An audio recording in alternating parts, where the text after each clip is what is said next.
أعوذ بالله من الشيطان الرجيم. بسم الله الرحمن الرحيم. الحمد لله رب العالمين الرحمن الرحيم مالك يوم الدين. إياك نعبد وإياك نستعين اهدنا الصراط المستقيم صراط الذين أنعمت عليهم غير المغضوب عليهم ولا الضالين. آمين. أعوذ بالله من الشيطان الرجيم. بسم الله الرحمن الرحيم. الحمد لله رب العالمين والصلاة والسلام على أشرف الأنبياء والمرسلين وعلى آله وأصحابه أجمعين. اللهم يا عليم علمنا من علمك ما ترضى به عنا ولا تؤاخذنا بما تعلمه منا. يا عليم خلقنا بخلق العلم وحققنا بحقائق العلم. رب اشرح لنا صدورنا ويسر لنا أمورنا واحلل عقدة من ألسنتنا يفقه أقوالنا والحمد لله رب العالمين.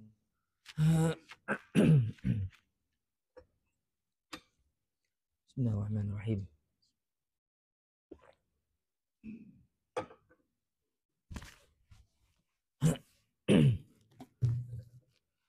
أعوذ بالله من الشيطان الرجيم. بسم الله الرحمن الرحيم. السلام عليكم ورحمة الله تعالى وبركاته. Alhamdulillah wassalatu wassalamu ala Rasulillah wa ala alihi wa sahbihi wa man walah. Asyhadu an la ilaha illallah wa asyhadu anna Muhammadan abduhu wa rasuluh. Qala rabbi shrah li sadri wa yassir li amri wahlul 'uqdatam min lisani yafqahu qawli amma ba'.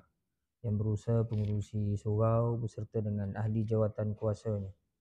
Ashabul fadilah, tuan-tuan guru, tuan-tuan imam, ketua-ketua masyarakat, tuan-tuan haji, puan-puan hajah, tuan-tuan, puan-puan, hadirin hadirat yang dirahmati Allah Subhanahu wa taala sekalian.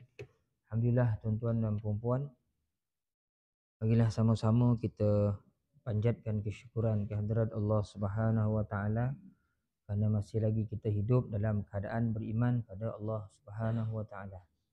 Sampai ke hari ini alhamdulillah tuan-tuan dan puan-puan, kita masih lagi dapat melaksanakan aktiviti harian kita seperti biasa.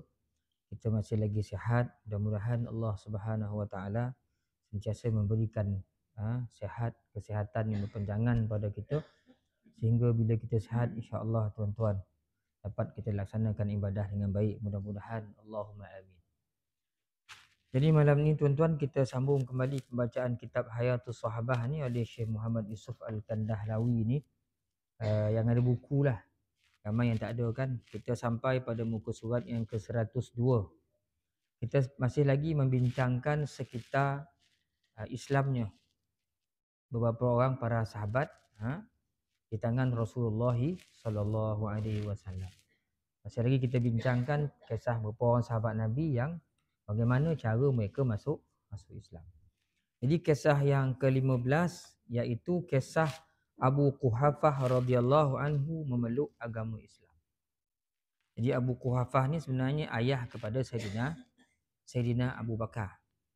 Sayyidina Abu Bakar ayah dia nama Abu Quhafah. Diriwayatkan oleh Tabrani bahawa Asma binti Abu Bakar binti Abi Bakr berkata, ketika Rasulullah sallallahu alaihi wasallam masuk ke bandar Mekah, baginda berkata kepada Abu Quhafah, masuklah ke dalam agama Islam, pasti kamu akan selamat. Jadi masa Nabi masuk ke bandar Mekah, ketika pembukaan kota Mekah, kan kota Mekah tu Rasulullah tawan dalam keadaan aman, tidak ada berlaku pertumpahan darah sedikit pun. Ketika Rasulullah masuk, kata Imam Tabrani, Rasulullah jumpa Abu Quhafah ni, masuklah kamu ke dalam Islam, pasti kamu selamat, kata Rasulullah sallallahu alaihi wasallam. Sedangkan dalam riwayat Ibnu Sa'ad dikatakan bahawa Asma binti Abu Bakar menceritakan, anak Sayyidina Abu Bakar Asma, sesudah Rasulullah SAW memasuki bandar Makkah dan baginda duduk di masjid, di saat itulah Abu Bakar datang dengan membawa ayahnya yang bernama Abu Quhafah untuk menemui Rasulullah sallallahu alaihi wasallam. Ketika baginda melihat Abu Quhafah datang, maka baginda berkata kepada Abu Bakar, "Tidakkah sebaiknya kamu tinggalkan ayahmu di rumah sehingga aku datang sendiri kepadanya?" Ya, Rasulullah memuliakan Sayyidina Abu Bakar dengan dimuliakan ayah kepada Sayyidina Abu Bakar. Sebenarnya tuan-tuan ada satu riwayat lagi daripada Ibnu Ishaq. Masa Nabi sampai di satu tempat namanya Zitwa. Nama tempat tu berhampiran dengan Mekah. Sebelum Nabi masuk ke Mekah untuk menawan Mekah, kata Ibnu Ishaq,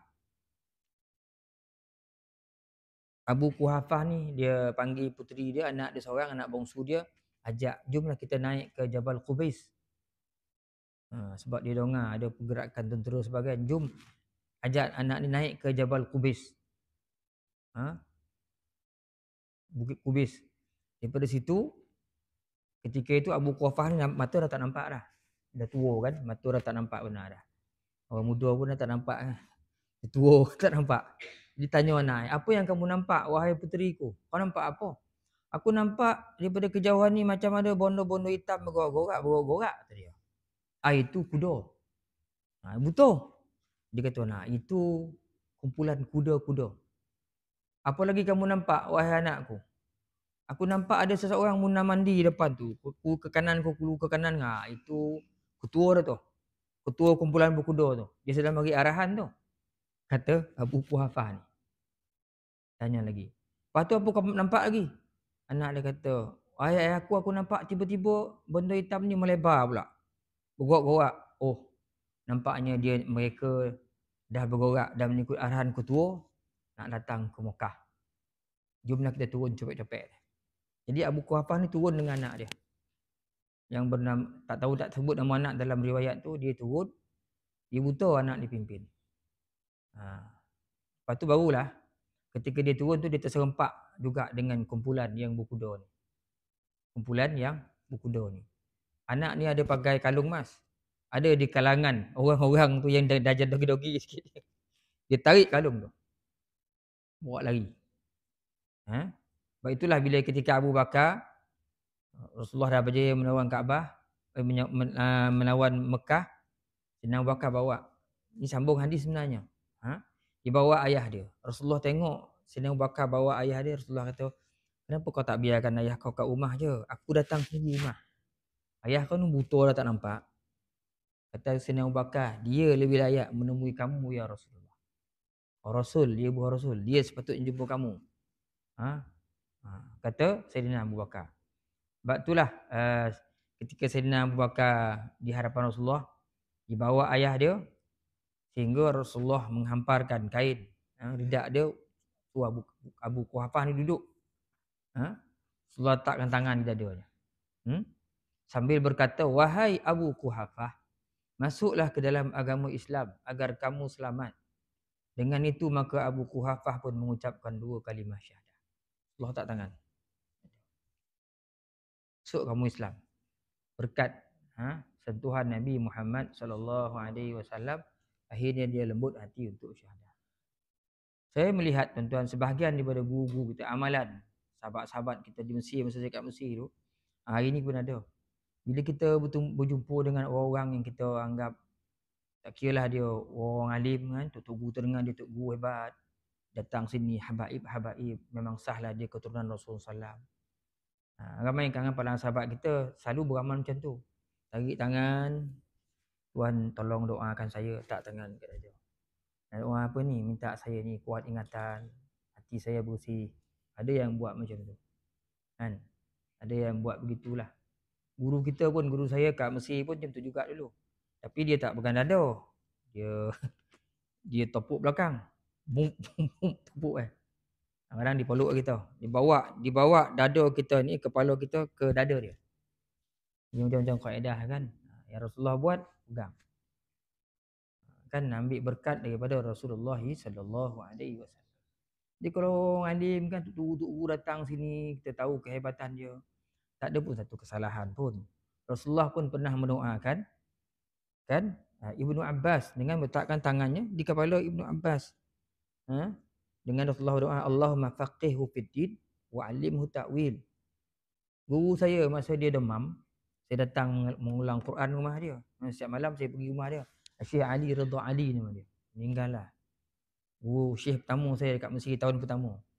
Jadi ke malam saya pergi rumah dia mengulang Quran dengan dia. Satu hari tu dia demam. Dia bagi Syakur ta'al. Mai sini Syukur tu dia. Has dia buat tangan kau tu apa pula. Syekh ni dia ambil tangan dia. Dia letak ke apa ke kepala. Aqra' Fatihah. Tolong bacakan aku Fatihah. Kau niatkan minta mohon pada Allah Ta'ala agar aku demam aku elok sikit.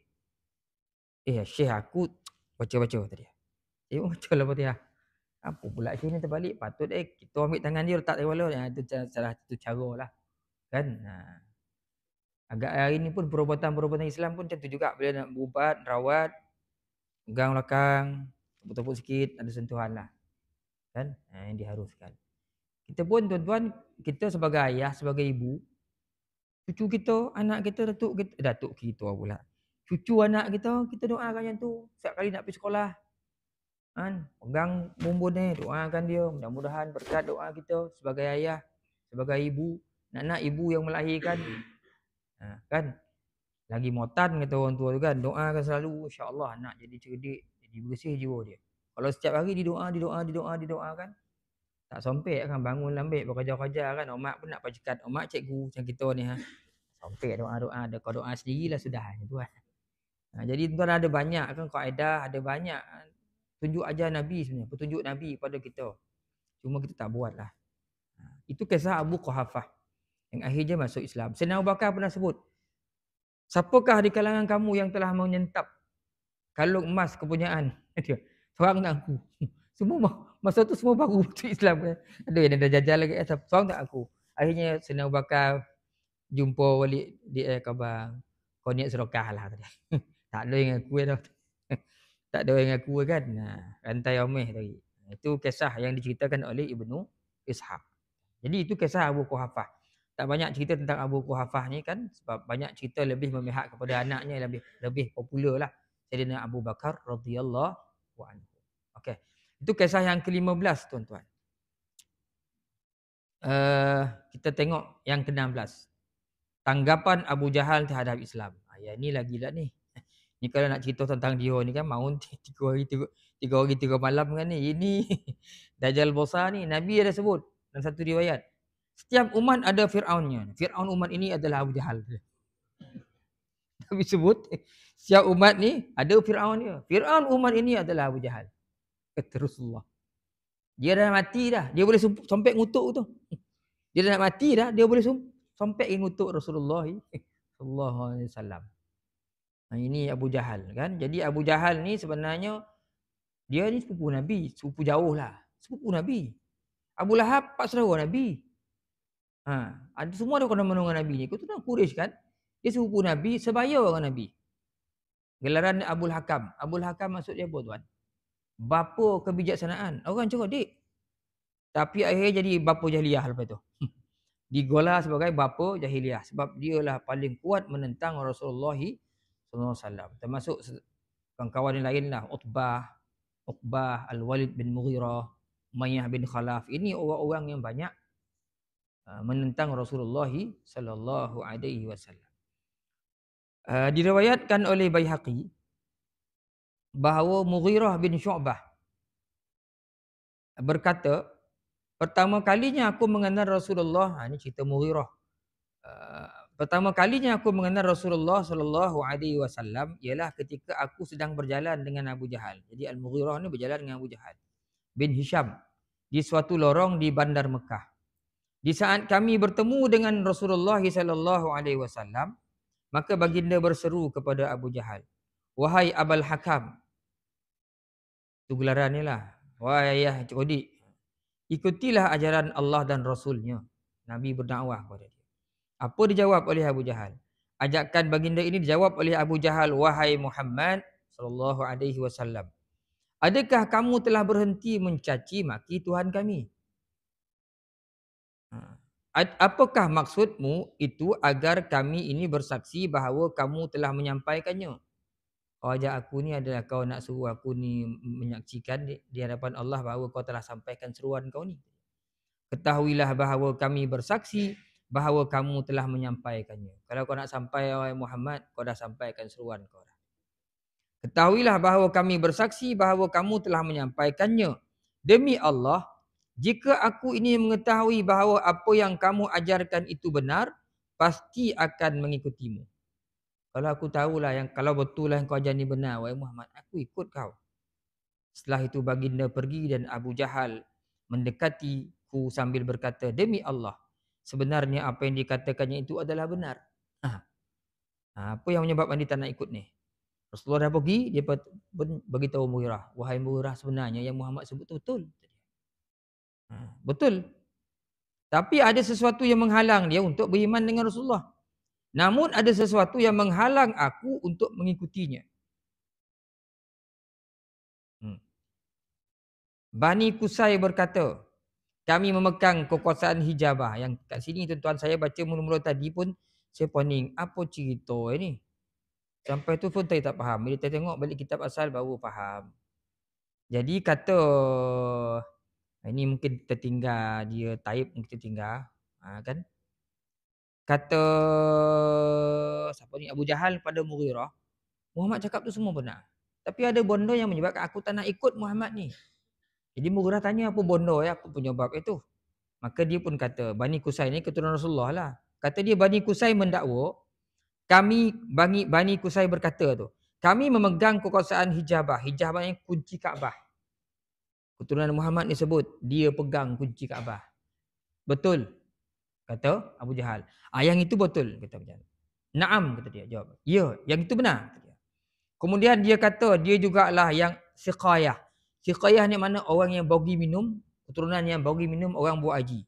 Itu pun naam, kata Abu Jahal. Itu betul. Kemudian mereka mendakwa Naduah pun bawah tangan dia. Naduah ni tempat orang mesyuarat. Balai raya lah kira. Balai raya Ihsaniah. Dia kata boleh Naduah ni dia yang uruskan. Yang itu pun naam, betul, kata Abu Jahal. Dan liwak ni panji-panji kalau perang Quraisy ni, keturunan ni lah yang pegang panji-panji perang. Yang itu pun betul, mereka ni mengetuai, kata Abu Jahal. Dan semuanya itu kami akui. Mereka juga memberi makan dan kami juga memberikan makan sehingga mereka berkata, bagi makan orang datang haji, bagi minum, bukan sekadar minum, bagi makan pun. Ya, itu betul, kata Abu Jahal. Sehinggalah mereka berkata, kenabian juga ada pada kami, maka aku tidak percaya. Last dia kata, di pihak Nabi ni ada Nabi, yang itu aku tak boleh terima. Dia kata, Nabi di kalangan tu aku tak boleh terima, kata Abu Jahal. Muhammad ni ikut Nabi aku tak boleh terima lah, ni Muhammad ni Nabi. Orang lain tu betul, tapi sampai Muhammad ngaku ni Nabi ni, yang ni aku tak boleh terima, kata Abu Jahal.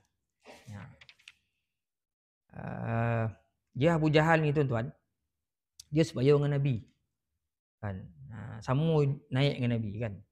Tapi bila nampak tanda-tanda dia ni orang cerdik, sampai dia digelar sebagai Abul Hakam, bapa kebijaksanaan. Tapi bila Nabi dakwah, dia lah orang paling kuat menentang sehingga dia digelar sebagai bapa jahiliah pada ketika itu. Dan ni di antara musuh Allah. Paling teruk sekali lah ni. Inilah ketua kepada musuh-musuh Allah. Kalau tidak, Nabi tak menggelarkan dia sebagai Fir'aun zaman ni. Sebab itulah, kalau tuan-tuan tengok Abu Jahal ni, mati pun Allah Ta'ala hina dia sungguh-sungguh. Dia mengaku dia seorang yang hebat, dia seorang yang kuat, dia kaya, dia semua kawan-kawan dengar cakap dia darjat tinggi. Kalau di India ni dia Brahma lah ni, bukan Paria Satria bawah ni, dia kasta Brahma ni. Dia tak main orang bawah-bawah ni. Ni Abu Jahal ni, tapi akhir kematiannya Allah Subhanahu Wa Taala hinakan dia. Dialah orang yang meletakkan ketika Nabi sujud. Dalam satu riwayat, Nabi sembahyang, Abu Jahal ni pergi rotaan. Isi paut unta kan dalam kitab Ar-Rahiqul Maktum sebelum ni. Datang Fatimah. Fatimah lah yang ambil naji-naji unta, isi-isi paut, usus unta ni, tarik daripada tangkuk Rasulullah sallallahu alaihi wasallam. Ketika itu Nabi sujud. Sedih Nabi tengok Fatimah Rasulullah dia perlakukan begitu. Fatimah tengok ayah sedih. Oleh kerana dia terlampau sedih tu, akhirnya dia berdoa kat situ. Ya Allah, ya Tuhanku, Aku serahkan pada engkau ya Allah kejahatan Abu Jahal ni. Abu Jahal kata dia. Disebut Abu Jahal, Utbah, Umayyah, Al-Walid, Mughirah. Banyak lagi lah 5-6 orang ni, geng-geng Abu Jahal ni. Ya Allah kata dia, aku serahkan mereka ni pada kamu. Dan dalam perang Badar, semua ada 5-6 orang disebutkan dalam riwayat tu oleh Fatimah. Semua yang disebutkan oleh Fatimah tu semuanya mati dalam perang Badar. Termasuk Abu Jahal. Termasuk Abu Jahal ketika perang siapa nama sahabat Nabi tu? Yang kaya tu. Abdurrahman bin Auf. Dalam perang ni tengah main podang ni, pompo ni, tiba-tiba Abdurrahman terserempak dengan seorang budak. Umur baru 16 tahun. Budak pemuda kalangan Ansar. Umur 16 tahun, namanya Muiz. Muiz bin Afrah. Kata dia, wahai sahabat Nabi, wahai Abdurrahman sahabat Nabi. Yang mana satu yang orang panggil Abu Jahal tu? Aku nak kena sangat. Aku dengar di Mekah dia ni suka menyakitkan Nabi. Tapi topeh lah, mana kau tunjuk kat saya mana dia Abu Jahal ni? Kata dia. Umur baru 16 tahun. Tak lama tu datang pula seorang lagi, Muawiz bin Afrah. Adik dia pula 50 tahun. Tanya, wahai sahabat Nabi, ya Abdurrahman, mana dia yang nama Abu Jahal tu? Kata dia. Aku nak pergi topeh lahir ni. Abdurrahman memandang tengah-tengah ramai, tengok nampak Abu Jahal. Yang tu atas kuda tu Abu Jahal. Atas kuda. Depan tu 5 lapis barisan tentera. Bila orang adik-beradik ni tahu, tengah-tengah bertempur tu dia pergi. Nyusup masuk membelah kumpulan-kumpulan tentera Quraisy tu. Sampai dia dokek kat Abu Jahal. Istilah kata dipau Abu Jahal. Muiz ni dokek zam sekali ditabeh Abu Jahal macam bawah. Tak masuk dengan Muawiz datang pula tabeh lagi dalam luka tu. Pahu Abu Jahal ni kono. Satu riwayat kata bila kena tabeh ni dia jatuh. Tengah riwayat kata dia tak jatuh Abu Jahal ni. Dia tak jatuh. Dia masih lagi bertahan Abu Jahal ni, dia luka mendalam sangat, dia tak jatuh. Dia boleh sempat perang lagi, tapi sampai akhir dia tertahan mana dah.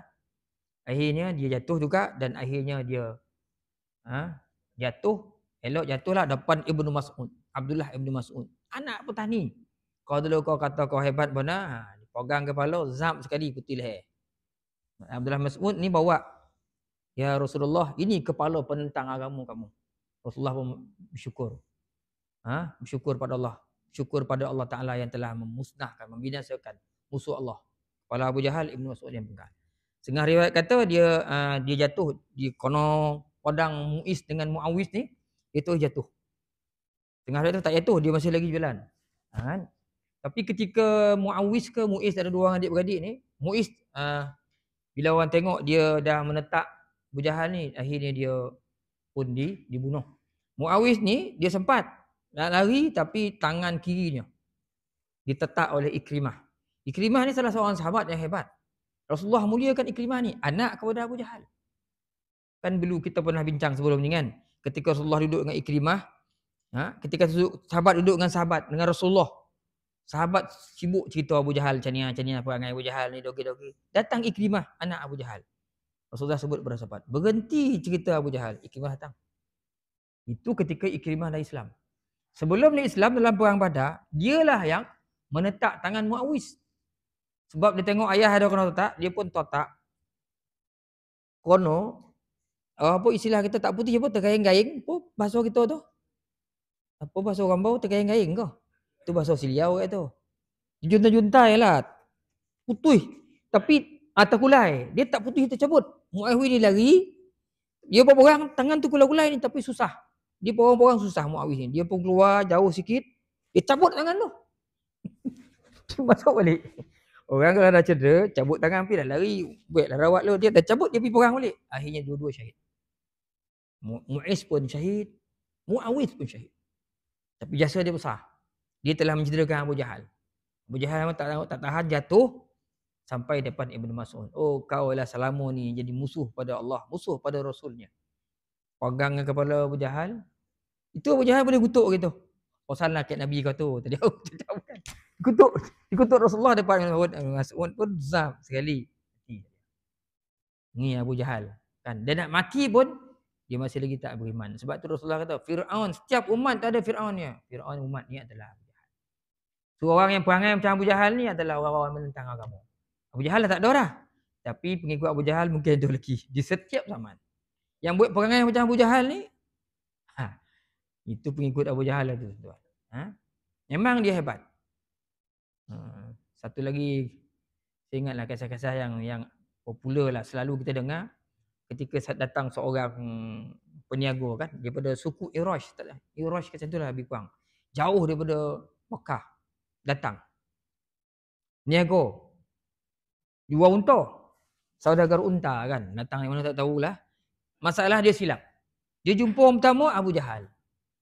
Jadi Abu Jahal pun belilah unta tu tapi tak bayar. Jadi aku balik ambil duit kat rumah. Dia tak datang-datang bayar. Berhari-hari. Tu perangai Abu Jahal tu. Lambat bayar hutang tu Abu Jahal tu.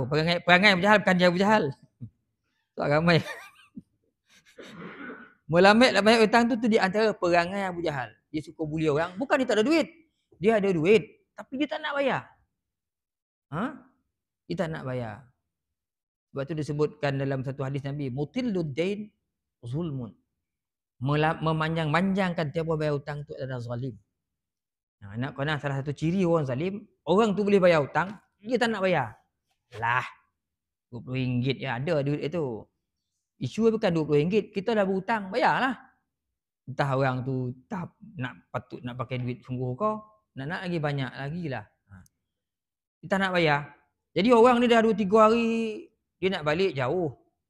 Dah sampai hari dia nak balik, tapi duit tak dapat lagi. Untung dah habis dah beli dia Abu Jahal. Dia pun pergi ke Kaabah tu. Di Masjidil Haram, tengoklah geng-geng Abu Jahal duduklah. Biasalah kalau bila sebut geng ni, Utbah, Rabi'ah, apa lagi?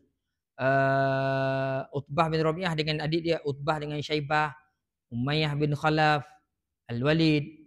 Ni geng-geng dia lah ni. Duduk situ, datang lawan muda ni. Dia tak tahu, tak kenal siapa-siapa ni. Tanya, wahai saudara, boleh tak tunjukkan ke aku siapakah orang-orang yang boleh bantu aku untuk minta hutang pada Abu Jahal? Oh, kalau macam tu ada seorang dia. Yang tu tadi. Dia tunjuk Nabi. Tujuannya apa? Dia nak konon Nabi. Yang Abu Jahal belasah Rasulullah kan ni. Dia nak malu Nabi. Yang itu orang tu tapat. Tu ada konon tu boleh. Kita tolong kat orang tu. Niat dia nak konon Rasulullah sallallahu alaihi wasallam. Orang ni tak tahu. Jumpa Rasulullah. Saudara tadi ya. Aku tanya orang-orang tu, siapa yang boleh tolong? Minta hutang aku, kau hutangan siapa? Kata Rasulullah. Abu Jahal. Rasulullah diam. Oh, Abu Jahal ya. Mari ikut aku pergi rumah Abu Jahal. Rasulullah pergi. Ramai-ramai tengok. Pergi tengok apa berlaku. Tengok mungkin kalau Rasulullah kena belangkung kau, kena baling dengan pinggan kau kan. Pergi tengok. Nak tengok dengan tujuan nak mempersendakan Nabi. Seorang pergi. Rasulullah pergi sampai rumah Abu Jahal. Bawa orang tadi. Rasulullah katuk. Dalam rumah tanya, siapa? Muhammad. Abu Jahal pun keluar. Kata Rasulullah, aku dengar kau berhutang kau ni. Sila bayar hutangku. Abu Jahal tu jawab, aku takkan melewatkan bayar hutang. Aku bayar sekarang. Dia tu yang ambil duit tu yang bayar. Orang belakang tengok, apalah Abu Jahal jadi penakut lah ni. Selalu kalau datang Muhammad, sepak dia tunjuk-tunjuk lah kepala ni. Aku bayar sekarang, kata dia. Tu dia tutup pintu. Tak keluar-keluar lagi. Sehingga akhirnya, orang ni balik, heran kita Abu Jahal tak ada apa-apa pun, tak keluar-keluar. Lepas tu tak lama datang Abu Jahal. Celaka kamu semua tadi. Sebelum dia mencelakakan orang tu dah celakakan dia. Celaka kamu wahai Abu Jahal. Kau lah orang yang bapak menentang. Tapi kau bayar pula hutang tadi. Sonang-bonang kau bayar kat Muhammad. Abu Jahal kena cakap dia pun celaka lah. Kau lagi celaka tadi. Kau tak tahu tadi Muhammad datang. Aku pun tak nak bayar. Tapi ketika dia ketuk pintu, dia sebut Muhammad, aku dah rasa satu perasaan takut. Aku pun heran, kenapa takut? Bila aku buka pintu, Muhammad sedang berdiri dengan seorang pemuda. Di belakang ada seekor unta. Yang aku tak pernah tengok unta sebesar itu. Kat Mekah ni. Di unta tengok aku. Kalau aku tak bayar kan takut digigit kan. Dia tolak di kambing. Aku pun betul bayar.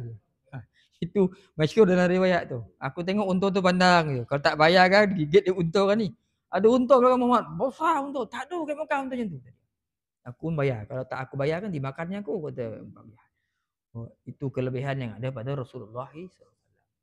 Rasulullah ni setiap kali dibantulah kan. Orang yang memperjuangkan agama ni tetap akan dibantu, tuan-tuan. Dibantu oleh Allah Subhanahu Wa Taala. Jadi itulah yang disebut sebagai Abu Jahal ni. Akhirnya dia mati juga di tangan pemuda, di tangan golongan petani yang bunuh dia. Ibnu Mas'ud, ayah petani. Kan akhirnya mati di tangan. Kau heboh dengan darjat kau, hebat-hebat kau, akhirnya mati juga di tangan orang bawah yang kepandang bawah. Ibnu Abi Syaibah meriwayatkan Rasulullah sallallahu alaihi wasallam bersabda, "Ya Abul Hakam, ayuh ikutilah Allah dan Rasul serta kitabnya, aku ajak kamu kepada jalan Allah." Nabi selalu ajak Abu Jahal ni, tapi dia tetap tidak menerima Rasulullah sallallahu alaihi wasallam. Dia pernah berguti dengan Nabi dulu kan. Akhirnya dia kalah, berapa kali dia kalah, asyik orang tindih dia. Abu Jahal ni, dia tak boleh mengatasi Nabi. Dia kuat bila ada kawan-kawan ni, dia tak ada kawan dia tak ada dia dah. Itu Abu Jahal lah. Kemudian satu lagi tuan-tuan, Al-Walid bin Mughirah. Ayah member dengan Abu Jahal ni termasuk juga Al-Walid ni. Al-Walid bin Mughirah. Ibnu Rahawih meriwayatkan bahawasanya Ibnu Abbas berkata, pernah suatu hari Walid bin Mughirah mendatangi Rasulullah sallallahu alaihi wasallam yang sedang membaca Al-Quran sehingga hatinya menjadi lembut kerananya. Ketika berita ini didengar oleh Abu Jahal, maka dia mendatangi Walid sambil berkata, "Wahai Pak Cik, kaummu bermaksud untuk menghimpun wang-wang dan memberikannya kepada kamu." Jadi Abu Jahal ni dongar. Walid ni turun sikit pada Abu Jahal ni. Sebab Abu Jahal ni bayar Nabi je. Walid ni teh. Wahai Pak Cik, kata dia, dongar kaummu telah mengumpulkan duit untuk beri kat kau. Siapa? Dia dongar Al-Walid ni pergi jumpa Rasulullah membaca Al-Quran. Biasanya dia tertarik. Sebab orang-orang Arab masa tu dia memang menggilauan bahasa ni kan, syair-syair ni. Dan mereka dengar Al-Quran yang bacakan Muhammad ni, mereka pun tahu itu bukan kalam Muhammad. Kan? Sebab tu dia dilarang orang. Jangan dengar Muhammad cakap, jangan dengar apa yang dibaca. Takut mukjizat Al-Quran tu. Mendengar ucapan ini, maka Mughirah, bukan Mughirah, Al-Walid bin Mughirah. Ini pun silap tulis tuan. Maka Al-Walid bin Mughirah bertanya, apakah maksudnya? Jawab Abu Jahal, mereka bermaksud untuk memberimu wang kerana kamu tidak kembali kepada Muhammad. Ini pun tak tepat. Mereka bermaksud untuk memberimu wang kerana kamu tidak kembali kepada Muhammad. Bukan kerana kamu tidak kembali kepada Muhammad, supaya kamu tak datang jumpa Muhammad lagi. Cuma cara dia terjemah lah. Orang takut jumpa Muhammad ni terpengaruh. Seterusnya Al-Walid bin Mughirah membantahnya. Sesungguhnya seluruh kaum Abi Talib mengetahui bahawa aku adalah seorang yang paling kaya. Apakah yang kamu katakan itu? Tanya Mughirah bin Syu'bah. Kau tahu aku ni paling kaya. Buat apa kaum aku kumpul-kumpulan duit nak bagi aku duit? Kata Walid ni. Buat apa lah orang-orang ni kumpulan duit nak bagi aku duit? Sebab apa? Aku ni kan orang kaya. Semua orang tahu. Kayanya Al-Walid tuan, dia ada adik-adik beradik. Ramai 3-4 orang. Al-Walid ni keturunan Bani Makhzum. Orang kaya. Adik-beradik dia ni ada dibuat satu rumah. Rumah ni orang musafir. Siapa nak duduk tak payah minta izin. Duduklah situ. Tak payah bayar. Free. Duduklah. Tak payah minta izin. Tak payah jemput rumah. Kau duduk je. Dia buat satu tempat. Penginapan. Kaya. Orang nak pergi musafir. Dia penuhkan bekalan orang tu. Kan. Cubalah tuan-tuan buat. Besok dengar kawan nak pergi umrah. Jangan buat semua saya support. Akan ada dah. Pergi Suramban minta duit RM50, duit minyak usah. Ini akan nak pergi musafir, dia support. Mana siapa nak musafir tu sini kita support, dia support. Bogor dia support. Kaya Al-Walid bin Mughirah ni duit memang kaya sungguh. Sehingga orang bersumpah zaman tu pun demi baju dia pun orang tahu sampai dia digelar Abu Raihanah kamu tu lah. Sebab dia selalu pakai baju lawa-lawa. Sehingga ada satu riwayat mengatakan batu Hajarul Aswad ketika kabilah Arab bergaduh kan nak letakkan batu tu masa banjir, batu tu jatuh, Rasulullah jadi hakim, dikatakan baju kain yang menampung Hajarul Aswad itu adalah baju Walid bin Mughirah. Ada yang mengatakan begitu. Hebat, dia kaya sebab baju lawa kan. Nak memuliakan Hajarul Aswad tu. Tak. Memanglah dia hebat, kaya orang ni. Sampai orang memang respect sangat dengan Al-Walid ni. Dia juga orang yang pertama. Apa tu? Nak masuk Masjidil Haram, tangga sipar. Orang jahiliah bawa sipar masuk rumah. Masuk Kaabah bawa sipar. Al-Walid ni perkenalkan dulu, dia tangga sipar. Sampai akhir zaman Islam orang ikut. Orang tak tangga selipar. Orang tak tangga selipar. Tak pakai selipar, kasut masuk Kaabah. Masuk masjid. Siapa muluan? Al-Walid yang muluan. Anda deh. Dia juga yang menghapuskan amalan syukur bersumpah ni zaman jahiliah. Al-Walid lah pengasasnya. Dia juga dikatakan orang yang mengharamkan arak. Orang jahiliah mengharam arak, hari ini orang tak haram arak. Lebih jahiliah daripada jahiliah lagi. Bukan di sini. Di Malaysia memang kita haramkan arak. Di negara lain tersebut ni. Di negara lain. Dia orang yang pertama dengan mengharamkan arak. Dan dia pernah pukul anak yang nama Hisham kerana anak ni menteragah arak. Anak menteragah arak, minum arak. Dipukul anak Hisham ni. Tu apa minum arak? Dia marah anak minum arak. Zaman jahiliah tu marah anak minum arak. Kan? Sebab itu zaman moden sepatutnya arak ni tak patut ada. Sebab orang tahu sebab dulu kes orang musnahkan arak ni dah cukup lama. Banyak sejarah arak ni, banyak dah. Orang tahu. Tak patut arak ni, bona mabuk ni ada zaman kita. Tapi dia ada juga. Dia ada juga. Sebab itulah sehingga salah seorang pemimpin Amerika pernah menyebutkan kan, dalam Dewan Senat dia sebut apa? Amerika ni memang dah maju. Tetapi kaki dia masih lagi, orang Amerika memang dah sampai ke langit tinggi, tapi kaki masih lagi bersalut lumpur kat bawah. Mana yang menteragah arak banyak benar. Dia tak anggap satu kemajuan bagi dia. Ada yang pemimpin Amerika kata gitu, kita ni memang sampai ke langit dah. Naik kapal apa. Tapi kaki kita masih lagi tersumbat di lumpur bawah tanah ni. Sebab banyak kes kematian sebagainya kerana arak. Ketagih arak berjuta-juta orang rakyat Amerika. Sehingga dia orang sendiri mengatakan kita ni memang dah maju. Tapi kaki kita masih lagi salut lumpur kat bawah ni. Kata. Jadi arak kan memang memusnahkan lah. Jadi Al-Walid ni dialah orang yang zaman jahiliah lalu yang mengharamkan arak. Dia juga orang yang memotong tangan pencuri. Sehingga bila zaman Islam Rasulullah teruskan, bagus hukuman tu. Zaman jahiliah Al-Walid ni. Tapi tetap juga dia tak Islam. Mungkinlah dalam sejarah meriwayatkan, mungkin sebab itu banyak benda-benda yang dia telah idea-idea ni orang ikut, dia rasa kibir, dia rasa bos hadi, dia rasa sombong, dia rasa mogah, dia rasa hebat. Hingga akhirnya dia pun sama-sama dengan Abu Jahal lah. Tak beriman dengan Rasulullah sallallahu alaihi wasallam. Dia ni, Al-Walid ni. Jadi bila Abu Jahal kata orang kaum kau kumpulan duit nak bagi kau duit ni supaya kau jangan jumpa Muhammad lagi. Tak, aku orang kaya. Kau bahasa kata aku orang kaya, bukan jadah duit tu. Duit aku banyak tadi kan. Diriwayatkan oleh Ishaq bin Rahawai daripada Ibnu Abbas radhiyallahu anhu berkata, kita habiskan ceritanya, kita habiskan. Pada suatu hari Walid bin Mughirah datang kepada Rasulullah SAW yang sedang membawa Al-Quran sehingga hatinya tertarik kepadanya. Mendengar berita ini, Abu Jahal berkata kepadanya, wahai pakcik, kaummu bermaksud menghimpunkan wang buat engkau. Mengapakah demikian? Tanya Al-Walid ni. Lalu jawab Abu Jahal, mereka akan memberikan wang kepadamu kerana mendatangi Muhammad untuk mendengarkan ayat yang dibacanya. Ini pun terjemahan yang tak tepat.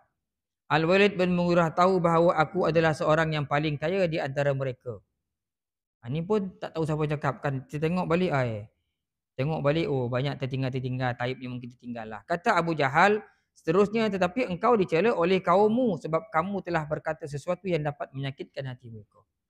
Kata Abu Jahal, kaum kau nak bagi kau duit sebab nak mengelakkan kau jumpa Muhammad ni. Aku ada duit. Tak payahlah, kata dia. Tapi kaummu dah terasa hati sebab perkataan kamu. Kata Al-Walid bin Mughirah, aku cakap apa? Kata dia. Apa yang menyebabkan kaum aku ni sakit hati? Apakah yang pernah kuucapkan? Jawab Abu Jahal, engkau pernah berkata. Ini yang Al-Walid kata selepas dia dengar Rasulullah baca Quran. Demi Allah, tidak seorang pun daripada kamu yang mengetahui puisi, syair, mantra, qasidah lebih daripadaku. Mana dia hebatlah Al-Walid ni. Tak ada seorang pun yang tahu. Aku lebih tahu dia. Demi Allah, apa yang dikatakan Muhammad tidak serupa sedikit pun dengan jenis puisi tersebut. Dia dah mula tertarik dengan Al-Quran yang dibacakan oleh Rasulullah sallallahu alaihi wasallam. Sebenarnya lidah mulut tertarik. Sesungguhnya Al-Quran yang dibacakan oleh Muhammad itu adalah ibarat suatu pohon yang rendang dengan buah-buahan yang lebat.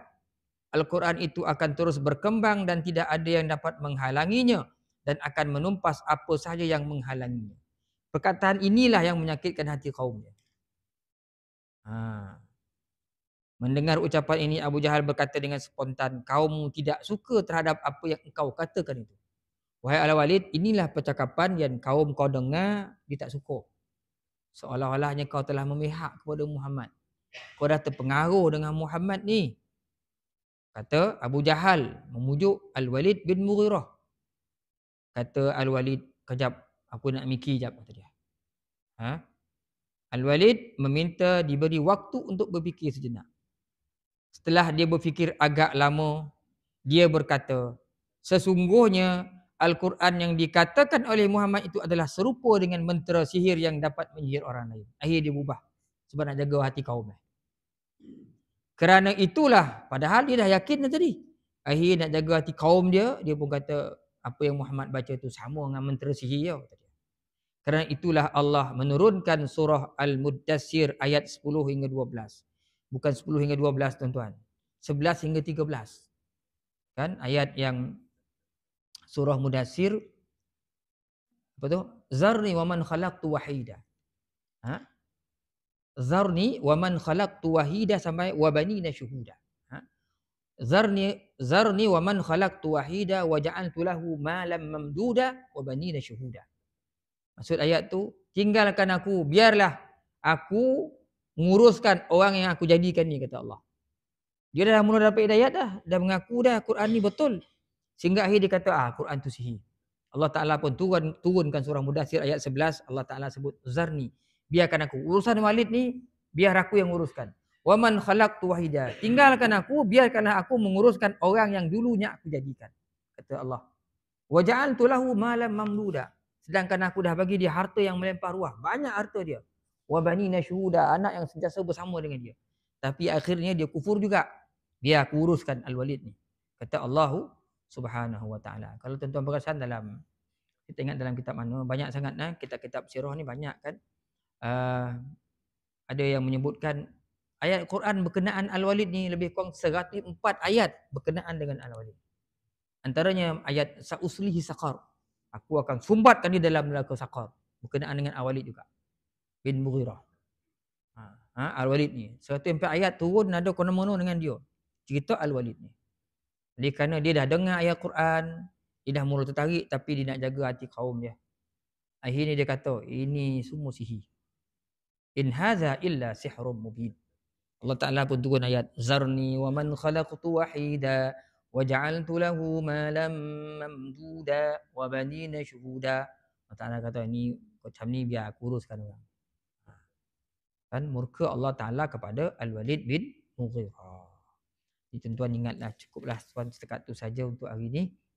15, 16, 17 insya-Allah panjang umur tuan-tuan, buah rezeki. Kita akan ceritakan lagi lah masuk ayat 18 kisah 18 Abu Sufyan, Sina Osman, Ammar, banyak lagi cerita-cerita ni. Sekitar cerita tentang bagaimana Islamnya sebahagian daripada sahabat Nabi dan juga penentangan sebahagian daripada orang Quraisy terhadap dakwah Rasulullah sallallahu alaihi wasallam. Saya ingat tuan-tuan, cukuplah sekadar tu untuk malam ni. Mudah-mudahan ada kebaikannya. Mudah-mudahan apa yang kita buat ni tuan-tuan, kita meraihkan tempat orang ramai sujud menyembah Allah Ta'ala ni, kita sama-sama meraihkan majlis ilmu. Mudah-mudahan Allah Subhanahu Wa Ta'ala mengampunkan segala dosa kita, dosa mak ayah kita khususnya, dosa isteri, suami, anak-anak kita, adik-beradik kita, kaum kerabat kita, dosa jiran sebelah rumah kita, dosa orang taman kita. Mudah-mudahan Allah Subhanahu Wa Ta'ala merahmati kehidupan kita semua dunia dan akhirat. Aku qauli hadza, astaghfirullah li wa lakum. Assalamualaikum warahmatullahi taala wabarakatuh. Allah. 8 ni bulan dah lupa 8 ya.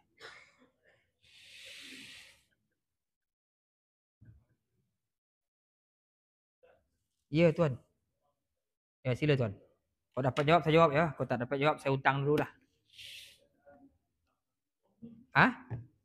Laknatullah. Yo.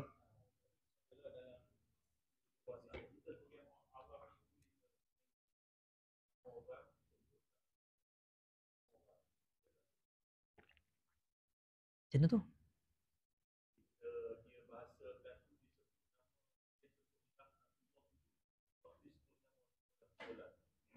Siapa yang dilaknat tu? Kita ni sebenarnya tuan-tuan. Sama laknat ni bahaya perkataan laknatullah ni. Ha? Bila Allah Ta'ala sebut dalam Quran laknat ni memang teruk betul lah. Memang kedai kau orang tu. So kita ni tak tahulah iman kufur orang tu Rasulullah pun marah. Kita nak mengkafirkan orang. Orang bukan urusan kita lah. Cuma tanda-tanda kekufuran tu ada Rasulullah cerita. Tapi kita ni janganlah sebut perkataan-perkataan yang begitulah kan. Kita tak tahu. Kan kita, sebab itu termasuk pun orang-orang yang bukan Islam pun kan. Kadang-kadang entah-entah lah lepas tu dia Islam lebih baik Islam daripada kita lagi. Kan? Jadi cuma kita boleh sebut tanda-tanda kekufuran, tanda-tanda kefasikan. Kita tak katalah tu macam orang fasik tu, tak itulah. Cuma tanda-tanda fasik tu ada pada orang. Itu lain ceritalah. Dengan kita terus memfasikkan orang, mengkufurkan orang. Ingat di sudut adabnya kita tak berapa cantik lah. Walaupun kita tahu itu laknatullah tu sebut nama orang yang kalau saya tak sanggup nak buat macam itulah. Marah sangat pun kita ke orang. Kecuali lah Rasulullah SAW nak sebut begitu. Setiap umat ada Fir'aun. Fir'aun zaman ni adalah Abu Jahal. Memang betul lah. Rasulullah dah sendiri dah khabar ada Fir'aun. Kita beranilah khabar Fir'aun. Rasulullah sendiri dah iktiraf macam tu. Ni yang Rasulullah tak sebut tu, kita tak berani nak sebut macam itulah. Kan? Cumanya akhir zaman ni tuan-tuan, kadang-kadang yang bermasalah dengan kita, masalah agama kita, orang Islam juga. Masih lagi Islam, saudara-saudara kita. Bagi saya lah, saya adalah lebih baik untuk kita. Kita marah dengan dia. Dalam keadaan marah-marah kita tu pun adalah lebih baik untuk kita mendoakan. Kan? Kita mendoakannya, mudah-mudahan satu hari mereka ni diberi hidayah oleh Allah Subhanahu Wa Taala. Kalau kita nak marah-marah orang pun tuan-tuan, ingatlah pesan Nabi. Al-Quran pun sebut, wa asa an takrahu syai'an wa huwa khairul lakum. Boleh jadi kamu benci satu perkara tu baik bagi kamu. Boleh jadi wa asa an tuhibbu syai'an, kamu suka satu benda tu tak baik bagi kamu. Boleh terbalik. Sebab tu Nabi orang tu pun bosan. Kalau marah, simpan sikit sayang tu. Jangan marah terus-terus. Kau nak benci, jangan benci teruk-teruk benar. So kau sayang. Banyak berlaku macam tu. Kutuk-kutuk dia, jadi member kita. Kan? Tak payah cerita lah. Itu zaman dulu punya cerita. Zaman sekarang tak. Tuan ni kelak apa pula? Zaman dulu pernah berlaku. Zaman sekarang tak pernah cerita. Kita kutuk bagi nak erat. Kita nyanyi-nyanyi, kita lagu-lagu. Jadi member kita. Itu zaman dahulu. Zaman sekarang ni saya tak pasal lah. Tak pastilah. Saya tak mengikuti perkembangan zaman sekarang ni kan. Kita marah-marah, kita kutuk-kutuk. Akhirnya jadi kawan sama minum teh. Macam mana? Sebab itulah. Kan Allah Ta'ala ajar kita. Watilkal ayyamu nudawiluha bainan nas. Begitulah hari-hari manusia ni kami putarkan. Kita mungkin duduk kat sini. Satu hari saya duduk kat sini. Kan? Jadi hari ni kita rasa kita baik. Entah besok jadi orang paling jahat dah. Pergi na'udzubillah min zalik. Kan samalah dengan orang lain tu. So kalau nak marah, simpanlah sikit sayang. Kalau nak sayang benar pun simpanlah sikit benci. Jangan marah-marah, jangan sayang terlebih-lebih benar. Besok bergaduh tahu. Marah-marah akhirnya itulah orang yang paling kita sayang. Jadi sebenarnya hakikatnya kalau selagi orang tu Islam, tuan-tuan, mengucap 2 kalimah syahadah, dia masih lagi saudara kita. Tetapi mungkin dia tersilap jalan. Ambillah kisah Nabi SAW dengan Sayyidina Ali. Ketika mana salah seorang musyrik Mekah jatuh perang. Akhirnya dia jatuh, dia pun ucap la asyhadu an la ilaha illallah. Ali pun penggal leher dia. Rasulullah tanya, kenapa kau penggal leher dia? Alah, dia mengucap, ya Rasulullah, dia nak menyelamatkan diri. Tak, bila dia mengucap saja, dia adalah saudara Islam kamu. Padahal tu baru Islam tu memang nampak gaya, memang gaya nak menyelamatkan diri sebenarnya tu. Tak, bila dia mengucap, dia dah lain statusnya, standard dia dah lain.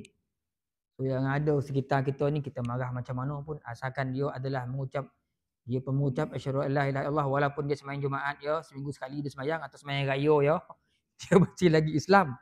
Mungkin dia Islam yang asi. Cuma Islam dia yang dah hakul kepada Allah. So itu kita ingat. Kalau kita pegang, semua Islam pegang macam tu, kita beramuk macam mana pun akhir kalau untuk kepentingan agama ni kita boleh duduk semeja.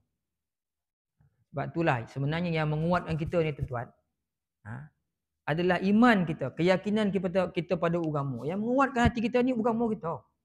Sebab tu orang kalau dia pegang agama, dia gigit agama dengan geraham dia sungguh-sungguh, dia faham kehendak agama dia, insya-Allah selamat. Dia akan punya jati diri. Orang yang tak ada prinsip, tak ada jati diri ni sebenarnya kurang, basic agama yang kurang. Kita boleh cakap macam tu. Sebab yang menguatkan ni iman kita ni agama kita.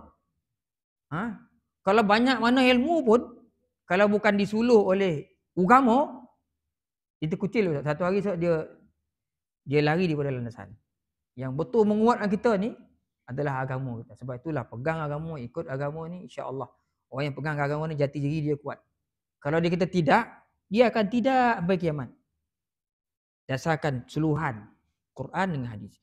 Kalau dia kata ya, itu adalah kehendak Quran hadis. Kalau kata tidak, itu pun kehendak Quran hadis. Tindakannya semua melihat kepada Quran hadis. Baru selamat. Kalau ikut idea kepala sendiri, besok akhir dia kepala kita ni, idea kita ni dia sukur mutar-mutar ikut keadaan. Dia macam ni ada ke macam ni? Macam ni ada ke macam ni? Macam ni ada ke macam ni? Tak mahu dia tu dah.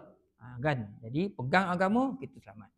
So yang ada keliling-keliling kita ni, nak beramak kau tak suka kau, saudara-saudara kita tuan-tuan. Saudara kita, kecuali lah telah terang kafirnya, tidak beriman dengan Allah Subhanahu Wa Taala. Itu lain lah. Tapi yang kita marah-marah ni kadang-kadang saudara-saudara Islam kita. Tapi malang kan? Islam ni di kalangan kita ni beramuk sama sendiri tak habis-habis. Saya pun paning kepala otak saya tengok. Jadi kita jagalah amalan kita, jagalah agama kita tuan-tuan. Doalah banyak-banyak, mudah-mudahan Allah Subhanahu Wa Taala mengangkat martabat orang Islam ni, menjadikan kita lebih kuat di masa-masa akan datang dengan kesatuan kita, mudah-mudahan. Aku qauli hadza, sallallahu alaihi wasallam. Assalamualaikum warahmatullahi wabarakatuh. Ada soalan lagi ke? Ada lagi. Ya tuan. Ni bank soalan saya berlaki. Sila tuan.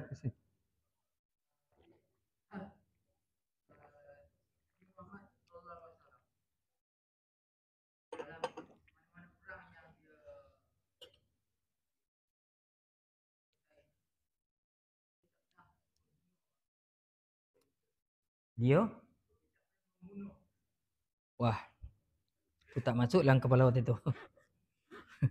Kita dengar Rasulullah perang-perangan. Rasulullah tak pernah membunuh. Ayat itu pun tak. Tapi tak jumpa lagi lah. Rasulullah menusuk, menikam memang tak tahu lah. Dalam ayat memang tak tahu. Mungkin ada benarnya pun tuan sebut. Yang itu saya tak pernah nak kita kaji sampai ke situ. Tapi memang tak ada riwayat kata Rasulullah memenggal leher musuh dia, korek tangan orang tu. Memang tak ada. Memang tak ada. Memang tak jumpa. Memang Rasulullah agak perang. Tapi Rasulullah tak pernah dalam riwayat dia jumpa Rasulullah korek leher orang tu kau. Rasulullah sendiri cerita macam mana dia bunuh musuh ni. Abu Jahal yang bunuh tu Rasulullah, bukan Rasulullah bunuh. Kebanyakan sahabat-sahabat yang bunuh. Rasulullah ada. Kata Rasulullah menusuk kau, pedang penggal kau. Rasulullah memang ada pedang dia. Tapi tak pernah cerita lagi. Tak pernah jumpa lah kan Rasulullah penggal leher orang kau. Tak ada lah dalam riwayat. Allahualam. Dan saya tak berani kata tak ataupun ya. Sebab itu tidak ada dalam pengetahuan saya. Tak berani jawab lah kan. Kau tak tahu cakap tak tahu kan. Agama ni. Kau tak tahu ya tu nama mandai-mandai bukan pandai. Mandai tak tentu pandai. Allahualam tuan. Itu satu maklumat yang bagus tu untuk kita kaji, tengok kitab sirah banyak, kitab sirah kita baca. Memang tak jumpa lah tuan. Itulah kemuliaan Rasulullah, mungkin kemuliaan Nabi tu memang pernah bangga orang. Ada lagi tuan soalan? Sebelum kita berhenti. Kalau tak ada kita berhenti kat sini lah. Bismillahirrahmanirrahim. Alhamdulillahirabbil alamin. Wassalatu wassalamu ala asyrafil anbiya wal mursalin wa ala alihi wa ashabihi ajma'in. Allahumma zidna ilman nafi'a warzuqna fahma. Allahumma rzuqna fahman nabiyyin wa hifzal mursalin birahmatika ya arhamar rahimin. Allahumma ya muqallibal qulub sabbit qulubana ala dinika wa ala ta'atik. Allahumma in dakhala ar-riya'u fi a'malina wa aqwalina wa af'alina wa lam na'lam bihi aw 'alimna tubna anhu wa aslamna wa naqulu la ilaha illallah Muhammadur Rasulullah sallallahu alaihi wasallam. Allahumma rzuq auladana bin najah fi kulli imtihanihim birahmatika ya arhamar rahimin. Allahumma zallil lahum su'ubata amrihim wa sahhil alaihim masyaqqata darasatihim warzuqhum minal khairi aktsara mimma natlub wasrif anhum kulla syarrin innaka ala kulli syai'in qadir. Walhamdulillahi rabbil alamin. Tasbih kafarah dan suratul Asr. Subhanakallahumma wa bihamdik asyhadu an la ilaha illa anta astaghfiruka wa atubu ilaik. Bismillahirrahmanirrahim. Wal 'ashr innal insana lafi khusr illa alladhina amanu wa 'amilus shalihat wa tawasaw bil haqq wa tawasaw bis sabr. Wallahu a'lam bissawab.